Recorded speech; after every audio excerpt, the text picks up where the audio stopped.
Hello, all of you students.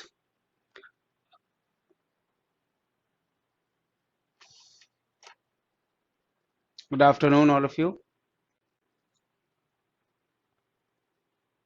As you must have noticed that today I am going to teach something which is different from what I have been teaching in the past few weeks. That is American, African, Canadian, cultural studies, and so many other things.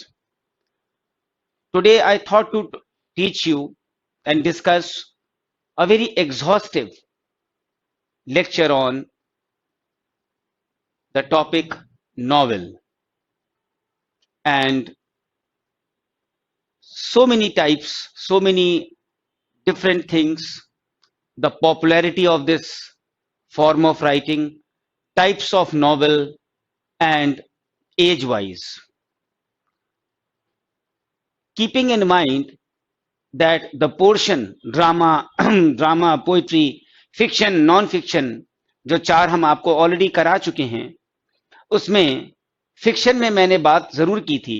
I had taught you, but somewhere I thought to give you an introduction and a detailed knowledge about the novel, which will help you in understanding of the total system of what a novel is. And it will actually make you benefited for your entire life. It is such an important genre of literature. जैसे drama पे मैं आपको याद होगा मैंने एक एक दो दो घंटे के लेक्चर्स लिए थे, and that have been very benefiting. So this will also benefit you a lot. So start with literature. क्या है? Literature is the recorded thought of humanity. Of course, its main purpose is to please and not to impart any information. As such, we can say that it is one of the great beneficent activities and influences in the life of man. The main stream of literature is made up of a number of small tributaries. In other words, mankind has chosen to record its precious and pleasure-giving thoughts in a variety of forms. Some of these forms, like poetry, are as old as the hills. जैसे mountains का कोई अता पता नहीं है कि कब हमारे यहाँ पर्वत था, उसी प्रकार से forms of poetry are as old as the hills. Others, like the short story and the one act, are growths of yesterday, the infant offspring of the literary activities of man. And the forms that literature has taken from time to time can be easily enumerated. Poetry, drama, novel, essay, the short play, the short story, prose, in general, are some of the important branches of literature. Now we will discuss what is a novel. What is a novel? The word novel is loosely used to mean any work of prose fiction. And this generally prevailing use of the term does not help us in any way. There are two important and essential characteristics of the novel as a form of literature. And both these characteristics have been included by some great writers in their definition also. In the first place, a novel must be a good story, a story that is first of all charming, interesting, decent, and skillfully constructed. A treatise on politics, religion, or sociology is not a novel at all. It is curious that a good deal of this sort of writing passes under that name. In a novel, we must look for a good story.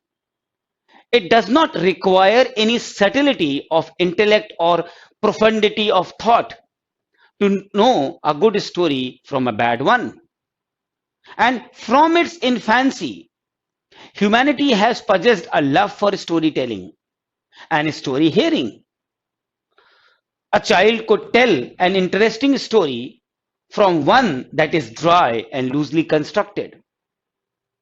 Secondly, a story to be a good novel must be well told.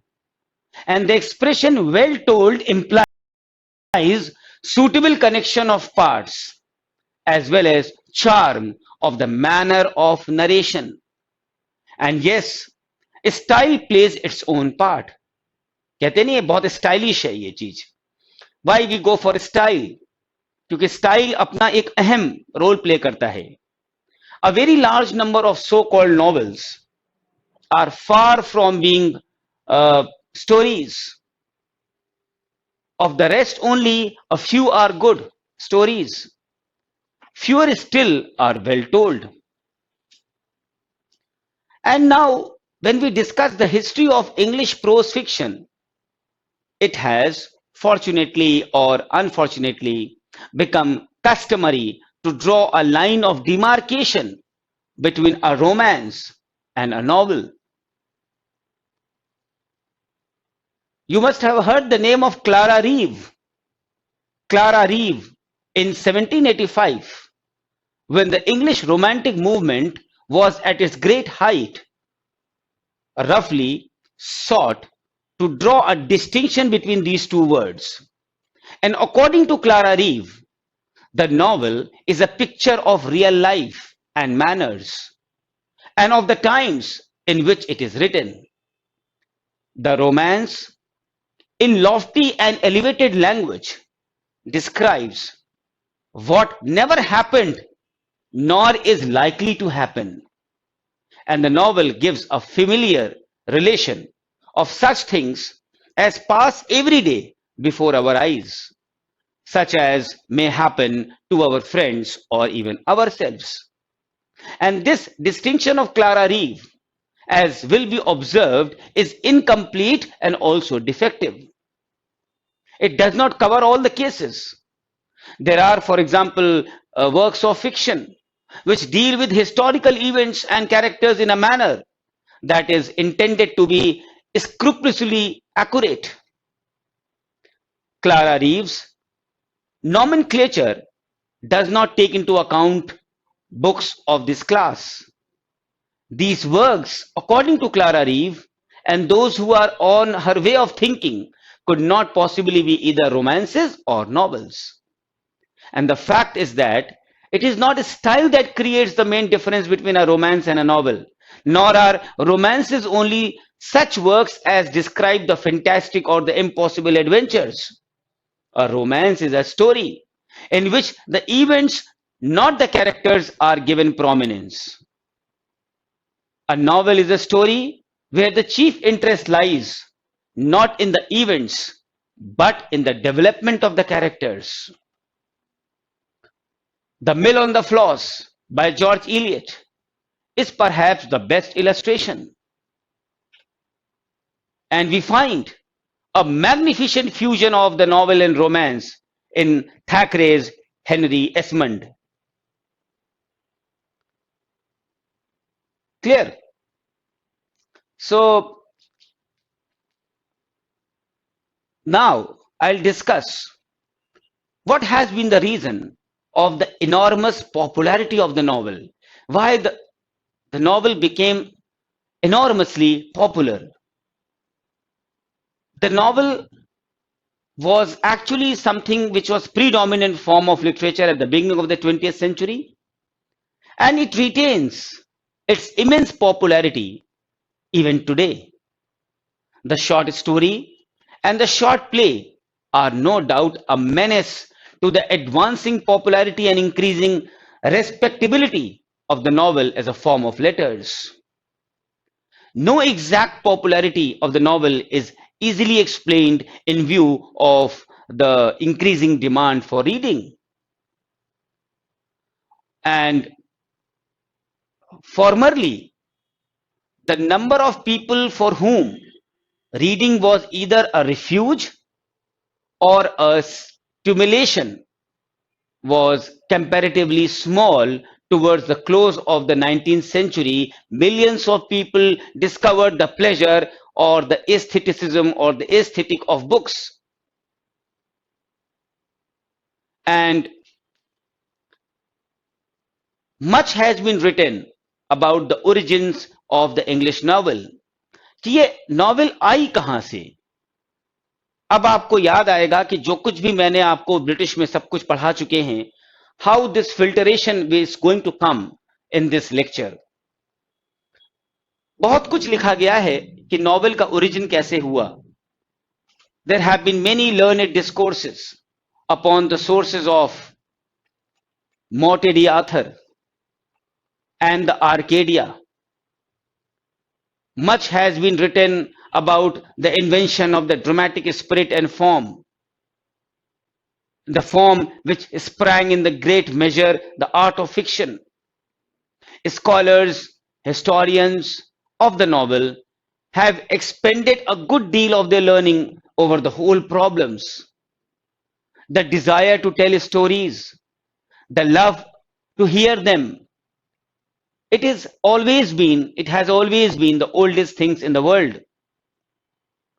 The minstrels, the epic writers of the ancient Greece, and even the savagest of the people bear testimony to the fact. Verse or prose, it is all one, provided a story is told. And yes, it is in the primitive instinct of storytelling and story hearing that the real origins of the novel in England, and for that matter in any country, lie. Most critics are of the belief that the English novel took its origin, उसका origin कहाँ है? In the novellas of Italy. ऐसा बहुत critics का मानना है. Novellas are Italian stories, and these Italian stories were very popular in England between 1560 to 1580. John Lilly published his Effuse in 1570 on the model of the novellas. There is little beauty of romance and vigor of narration in the book, and yet it is regarded as the first original prose novel in the English language. Lilly's model was Boccaccio, the celebrated Italian storyteller, and the merits as well as the demerits of Boccaccio are consequently found in Lilly's Effuse.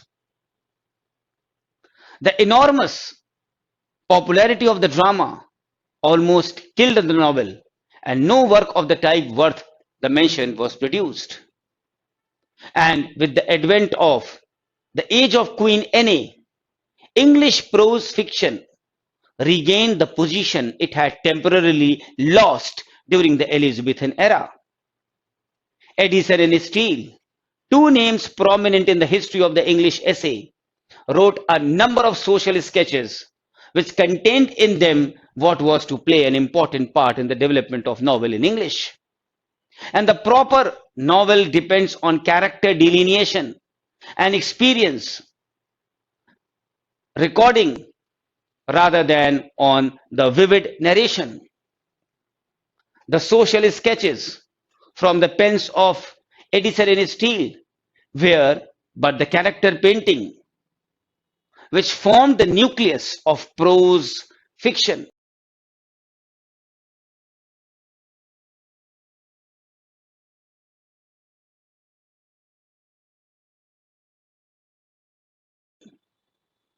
There was, however, in these romantic works, little character painting, which is an important factor of the novel. Writers avoided difficult themes and devoted themselves to subjects intelligible to the average understanding of the mankind. The age of Queen Anne was the age of criticism. And while it is not always true that poetry is the criticism of life, the novel most certainly is.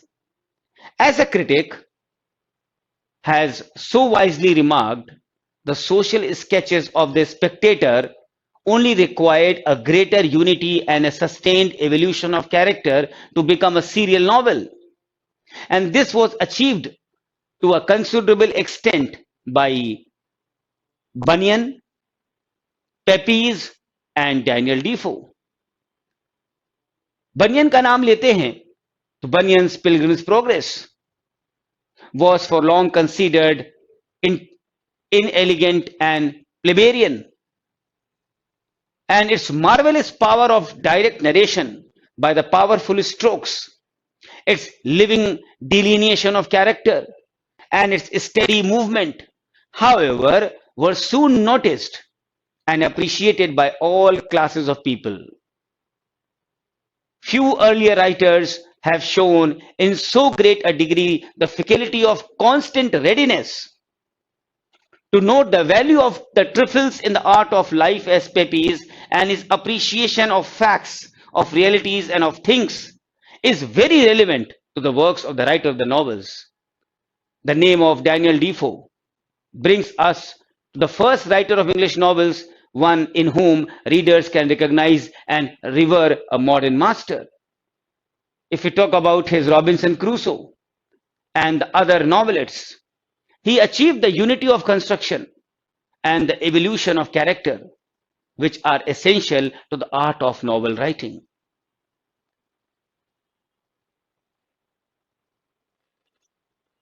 The utmost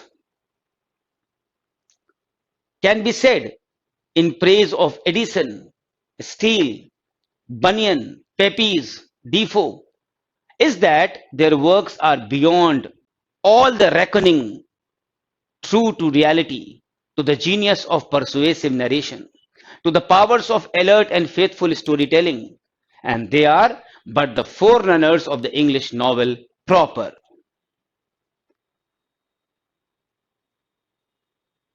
Now, I'll tell you that if we talk about the early school of the English novelists, we come to the great English early novelists, to Richardson, to Fielding, to Smollett, and Mrs. Sarah Battle, etc. Smollett.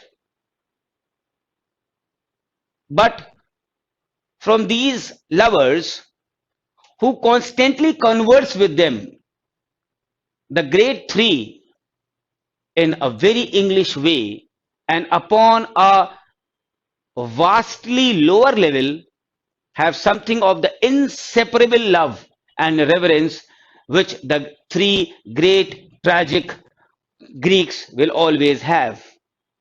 Pamela, Clarissa, Sir Charles Grandison, Tom Jones, Joseph Andrews, Emilia, Humphrey Clinker, Peregrine Pickle, Roderick Random, and there is a tendency to accuse these books and their partial prototypes in French and Spanish literature of inartistic methods.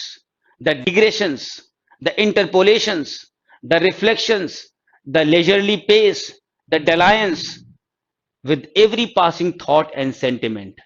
Upon all this, we hear the laws of art cry out. If so it be, the gentle readers of these books must lie under a very evil spell, for at the close of the reading, the delusion is strong upon them that they have been present at a very miracle of art's working.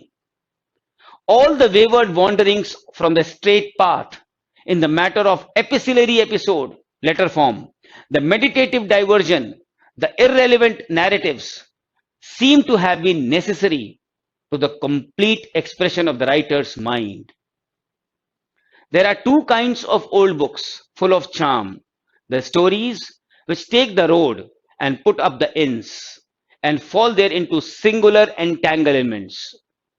Richardson, Fielding, Smollett, each in this way and measure combine these charms. If you are, uh, we can say, these writers determined the course of the English novel. These writers, they gave the word of command that English novelists should thrive upon a general spirit of humanity. And the writers, ये हम इनको कहेंगे the first school of the English novelist. इसके बाद आता है एक second school, और वो सेकेंड स्कूल है Lawrence stern, doctor Samuel Johnson, Horace Walpole, Oliver Goldsmith and some others. Their contribution to the development of the novel in England is worthy of mention. Lawrence Sterne wrote Tristram Shandy, which was a masterful combination of humor and pathos, a sentimental journey. Rasselas, Prince of Abyssinia, the only novel by Dr. Johnson wrote, which is a delightful place of composition, a fine example of entertainment in the realm of fiction.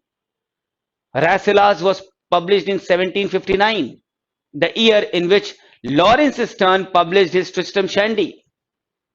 Horace Walpole's Castle of Otranto came out of the press in 1754, which is a novel of horror of the blood-curdling variety. Then Goldsmith's Vicar of Wakefield, 1756, is a distinct and distinctive combination of the English novel, and the book constitutes a veritable landmark in the history of English novel. Its outstanding feature is characterization, and that was the line along which the novel was to achieve miraculous merit. Tobias Smollett, Lawrence Sterne, Oliver Goldsmith died within a few years of each other, and their exit from the world of the living closes a remarkable period of English novel. And these writers took the novel in England a great way towards maturity. And in their hands, English prose fiction came to wield great power and great exercise and great powerful influence. Now, students, I'll talk about the sensational school of novels.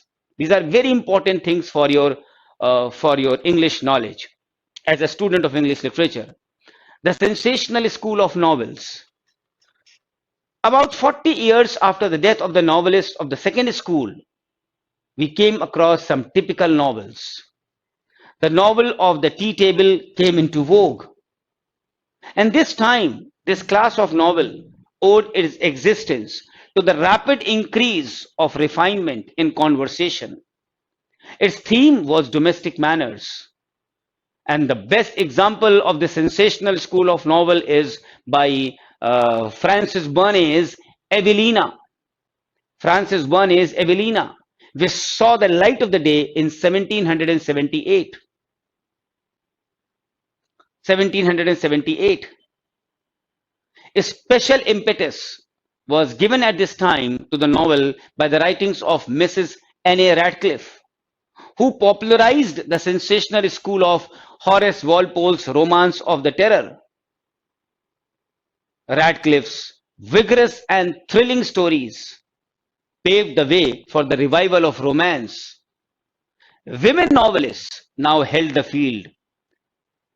Harold Williams is right when he says that between 1770 and the appearance of Sir Walter Scott, part of the work in fiction was done by women. Mrs. Burney, Mrs. Radcliffe, Mrs. Edgeworth, Susan Ferrier, Lady Morgan, and the two sisters.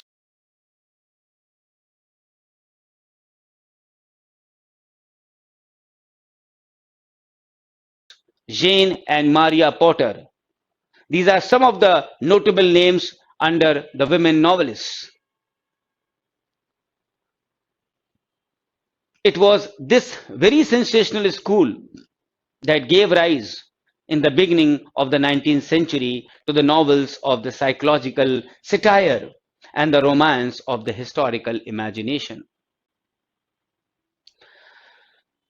Okay, students, so just I'll take a 2 minutes break, and I would like you to write something here on the message box that you understood this lecture too well, or if you have any queries, any questions regarding this lecture.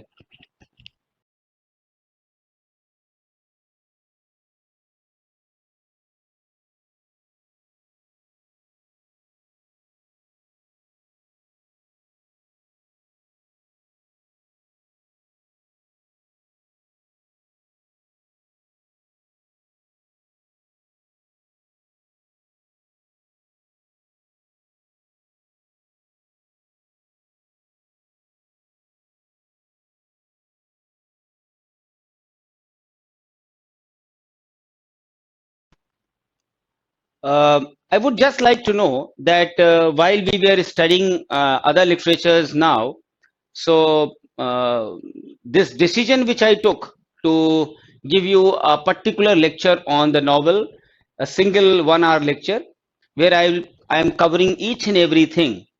I hope this will after the end of this lecture, this will actually give you some positivity and a command over the subject, especially in the field of fiction and novel.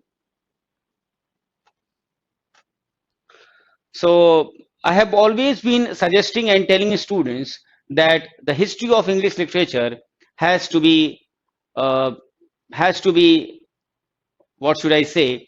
But it should be in your total grip. The more you listen, the more you read, the more you understand it, chronological wise, difference wise, age, school, authors, the better it is for your life. It is for your career.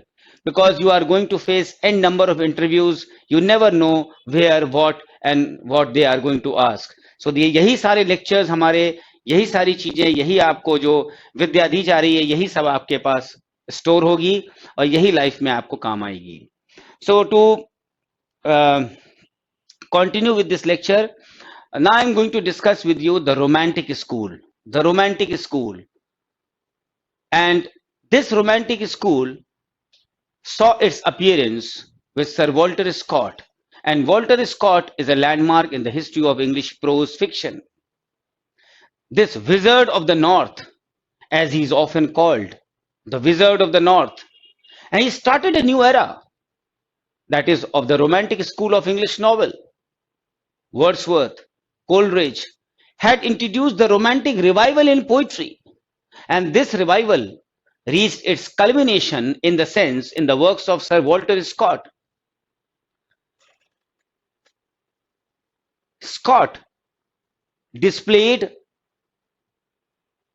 the riches of the past, and in him the antiquarian spirit awoke a passion.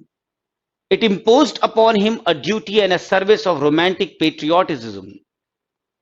In the border legends and ballads, the pageantries of the Middle Ages, the humors of his countryside, all the beauty and gallantry and the pity in world's history, the great writer detected the worth of life. And this very life he has painted, and painted with admirable skill and to the point of perfectionist in his writings. Of all the historical novels, he was the father and remains the undisputed master. Scott taught the writers of stories in prose, all Europe, to attempt things unattempted and undreamed of by their great predecessors. To him, therefore, the novel owes a rank in the annals of literature equal to the rank of the epic and of the drama. And masterpieces कौन सी हैं इसकी? Kenilworth and Ivanhoe, though there are many. And number of novels. जो उसकी masterpieces हैं उनका नाम है Kenilworth and Ivan हो। तो ये हो गया आपको रोमांटिक स्कूल के बारे में। Then we come to the psychological school of novels. Psychological,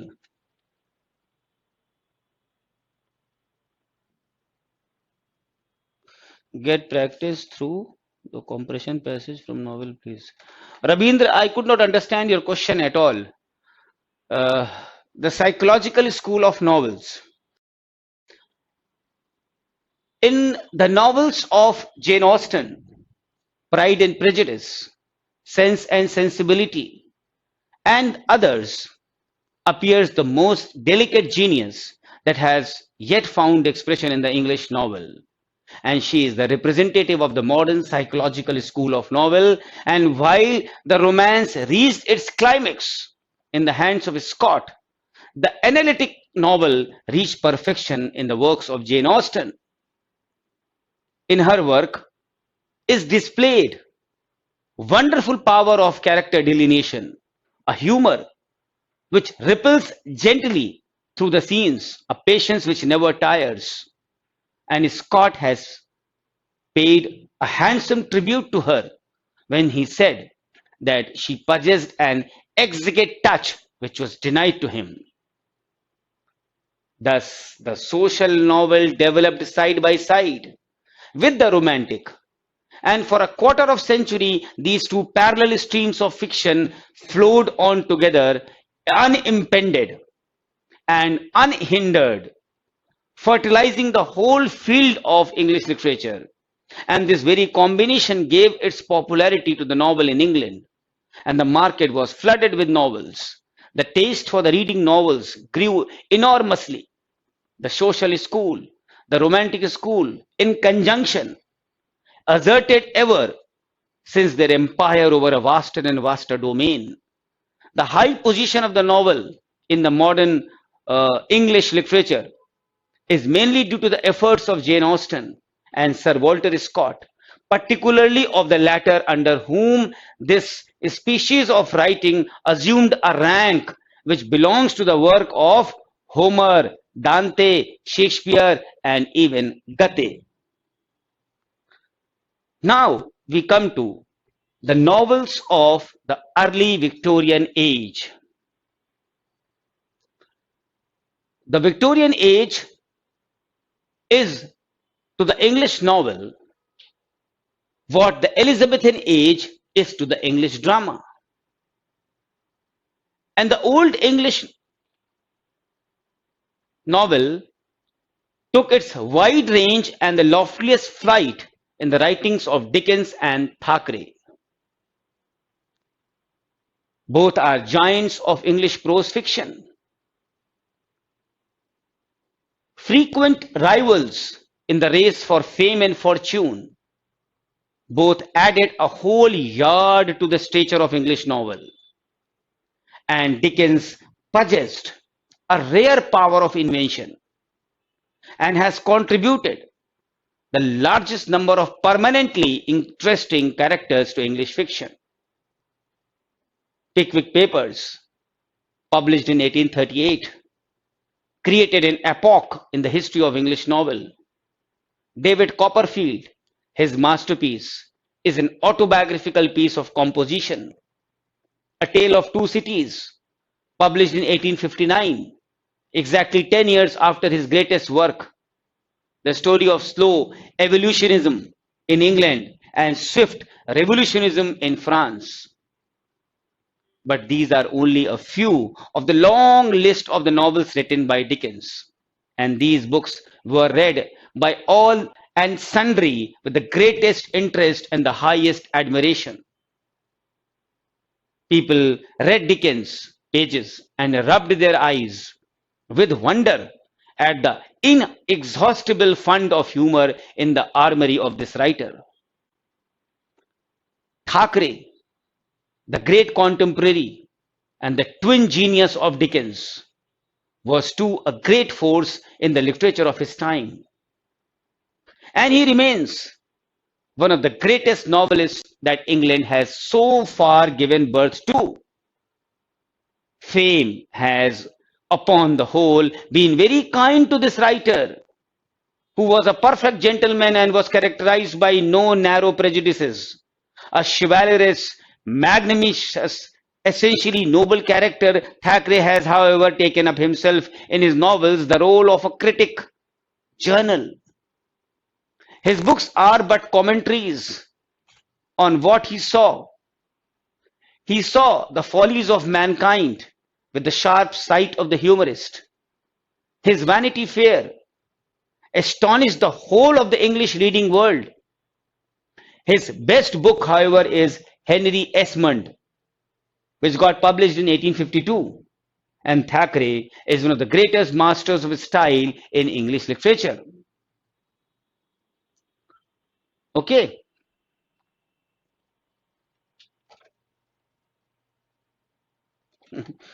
Ravindra, you are asking something which nobody in the entire country knows. Even the godfathers don't know. Because this is for the first time. कोई भी चीज जब पहली बार होती है, उसके बारे में कौन बता सकता है? Even the head of the UGC NET cannot tell, who is an IAS officer. So you are asking a question which even might be God might be knowing. So it is for the first time. For the first time. So जब कोई चीज पहली बार होती है, तो जब तक paper निकल नहीं जाता और बाहर नहीं आ जाता, तब तक who can tell? Only the professors who will be making the paper or God. So okay, I think you understood. So now we are going to discuss the novels of the mid-Victorian period now. And by the time the English novel reaches the mid-Victorian age, it shows the signs of development in the new directions and along the new lines also. Connection between novels and the life became deep and intrinsic. Interpretation of life became the business of this branch of letters. And the result was that the romantic revival began to decay slowly and steadily. The political and the religious thoughts came to be prominent in the minds of the poets and the prose writers. It seems, or it seemed, that as if romance had been shaken from its pedestal and realism has come to take its place. Realism uski jagah sthan lene aa gaya. And the novelists of the mid-Victorian era acted as interpreters and the exponents of their age. And their works faithfully mirrored the critical spirit, the rationalism, the skepticism of the time. As a matter of truth, the novels that were written in this period are wonderful social commentaries, elaborate in construction, characterization. They laid bare the follies and the foibles of society. Their dissection of the domestic life was mercilessly precise. Their variety of subject furnishes a complete picture of the era, and that is a thing which no other form of literature could do. Magazines, journals, periodicals, etc., etc., etc., gave fresh impetus to the writer of novels like George Eliot, Mrs. Gaskell, Emily Bronte, Charlotte Bronte, derived inspiration from Thackeray and made a novel a medium of realistic expression. And in the hands of these writers, the novel no longer remains a mere form of amusement. It challenged the comparison between the serious forms of literature, and psychoanalysis played an important part. The psychoanalytical writers of the novel, as most of them were at the time, refused to see life through the colored glasses. They divided into hearts and revealed their inmost secrets. This form of writing became perfect as a class. Different men took to different subjects and different movements of the time. Anthony Trollope, Kingsley Amis, Charles Reade, George Meredith, R.L. Stevenson, Thomas Hardy. They represent all the different movements in the novel writing during the mid-Victorian age.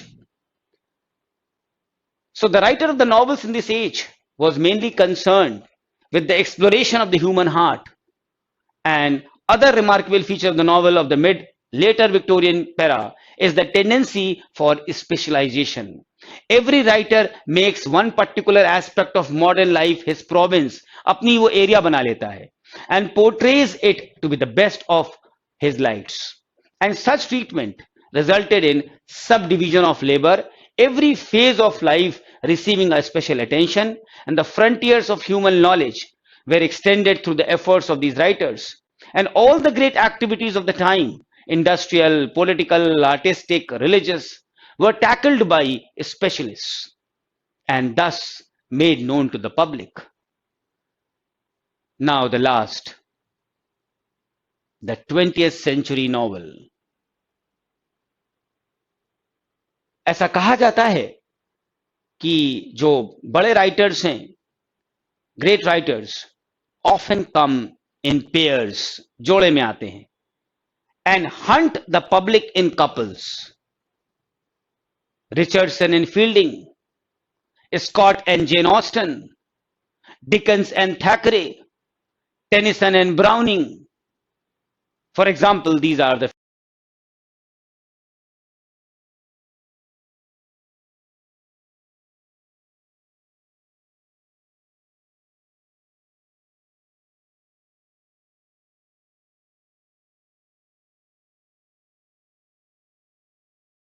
few of the modern instances.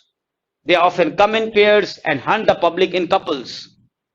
And a similar couple is often mentioned in connection with the 20th century fiction. George Meredith and Thomas Hardy are regarded as the representative novelists of the century in which we are living. And they are looked upon as the exponents of the present day life. These are the two great heroes of the modern English prose fiction and the real makers of the modern psychological novel.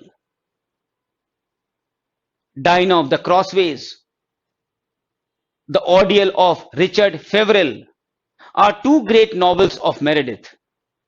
Return of the Native, Far from the Madding Crowd, Tess of the Divervellies, Jude the Obscure are some of the best books from the pen of Thomas Hardy. And there are other writers also who deserve mention along with the names of Meredith and Hardy. For example, Galsworthy, Joseph Conrad, H.G. Wells are great representatives of the true tone and the right temper of the present century. According to Hugh Walpole, 1870 marks the beginning as it was in the year that George Eliot's Middlemarch was published. Modern critics beg to differ, and in their opinion, Samuel Butler's The Way of All Flesh, published in 1903, is the first modern novel. Some others are of the belief that H.G. Wells' Love and Mr. Lewisham, published in 1902, deserves the title and credit of being the first modern novel. No doubt, Samuel Butler's The Way of All Flesh gave birth to the biographical form of the English novel, which is the most popular form at present. On this account, Samuel Butler is given the epithet of the pioneer of the modern novel. And the number of professional novelists of the high standing is fairly large, although there is no gigantic figure among the British novelists of the present moment. And the novel in English falls easily into some divisions. What are those divisions? Pehla, the romantic novel or the novel of action. Dusra, the psychological novel or the novel of character. Tisra, the dramatic novel. Chautha, the chronicle. Panchwa, the period novel. So these are the 5 classifications of the novel. So this was a very, again, exhaustive lecture on the entire novel. So now students, when you read from your own side my study material or the books which you might have been with you and just see my lecture once again, I am sure that after this lecture, you can beautifully make a chronology from this to this, that is past to present. And I have covered the entire world of the novels in brief, keeping in mind the most important authors, the most important works, and the description power to speak, to write, to acknowledge, to understand the area of this genre, which is known as novel. So here I end my lecture today, and this was basically a good, you can say, in between to break the monotony of our classes, which were getting very exhaustive. Canadian literature, cultural studies, American literature, African literature, बहुत भारी भारी chapters थे और है भी. बीच में मुझे सोचा, मैंने लगा कि थोड़ा सा हल्का आपको एक अच्छा डोज दिया जाए जो कि आपके लिए बहुत बेनिफिटेड होगा. So students, I am sure you would have loved the lecture and listen it once again so that you have proper command over this and you can even make the notes of this. Any questions? I will give you 1 minute and you can ask me any queries if you have. And now we will meet in our next turn, that is Monday. कभी आपको ध्यान में दे दूं कि कभी जैसे class आपने खोला, कभी ऐसा हो जाता है, यू नेवर नो, कुछ भी हो सकता है, कभी तबीयत खराब हो गई, कभी कोई प्रॉब्लम है, कुछ है. तो दिस इज लाइफ. कि आपको कभी जब आपने खोला उसमें दिखाई पड़ा देयर इज नो क्लास, तो आप समझ जाइए कि हमने ऑर्डर किया होगा अपने टेक्निकल स्टाफ को. तो उसके बाद फिर कोई भी परेशान होने की जरूरत नहीं है. अगर लिखा है उसमें नो क्लास, दिस मीन्स कि there is there might be some difficulty for sir to take the class at that time. तो आप बस इमीडिएटली बंद करके यू कैन गो बैक. और करीब करीब अगर जैसे कभी क्लास किसी वजह से मैनेज नहीं हो पाती है, तो हम ये मान के चलते हैं कि अगर 3:30 बजे क्लास है तो बाय 3 o'clock या और पहले हम लगभग उसमें वहां पे नोटिस लगवा देते हैं, नो क्लास. उसके बाद आपको कोई मैसेज या कुछ भी पूछने की जरूरत नहीं है. क्लियर? Any questions, students?